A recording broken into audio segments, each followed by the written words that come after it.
Anytime, anywhere. Leadmas on the beat. Me turn a fear. Yeah. Wanna wear me jaw. Naster.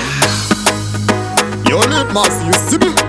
Different types of things. Tell them on them. Savio. Ita we are not tora. Yo, muna Nyamavhuvhu. Angoda kukutora. No fira mafufu se gonzo. Sa enzo de kade chirezo. Chira. Ita we are not tora. Yo, muna Nyamavhuvhu. Angoda kukutora. No fira mafufu se gonzo. Sa enzo de kade chirezo. Chira. Maje baje boyo bangu dokufarira. Ukupisa shirika. Dada shaira. Jiwewe kada nana no daira. Da suwa da fara no fara. Ndoku disisa da iwa disisa. Dorevesa. Andi moguro sisa. Da iwa isiva dorevesa wa ikwanisa. Kumirira. Ndoya da sansisa. Ndobisa puma. Tova ukama. Hell. Chobata nizama. Shobuda pachena. Utitoda nana. Tombo kisana. Wanu wajibona. Life is for two. Ukaona kapo evan watatu. Siva bane wana rutambwa ndengu. Kirwa musaka fanika nzungu. Chizo jati pisa kasi wakanchisa. Girl ina pisa ona bari kanda tisa. Fana jati misa. Musha tija misa.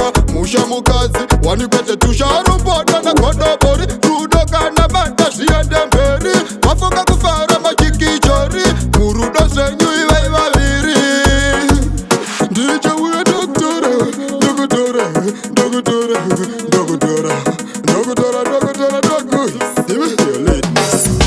Ita we are doctora. Yo muna Nyamavhuvhu. Angoda kukutora. No fira mafufu se gonzo. Sa enzo de kade chirezo. Chira. Ita we are doctora. Yo muna Nyamavhuvhu. Angoda kukutora. No fira mafufu se gonzo. Sa enzo de kade chirezo. Chira.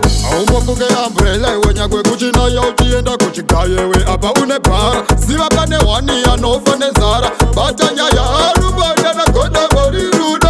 Mama shiende mberi. Wafunga kufara majiki chori. Rudo senyu haibaviri. So baby love is so true. Ukaona kapo ye vanhu vatatu. Siva pane wana rutambwa ndengu. Kirwa musaka fanika nzungu.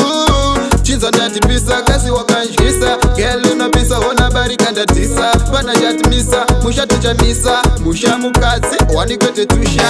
We love is so true. Ukaona kapo ye vanhu vatatu. Siva pane wana rutambwa ndengu.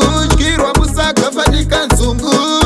Chinza ndati pisa kasi wakanjisa. Girl unapisa ona bari kanda tisa. Pana jati misa, musha ticha misa. Musha mukazi, wani kwete tusha.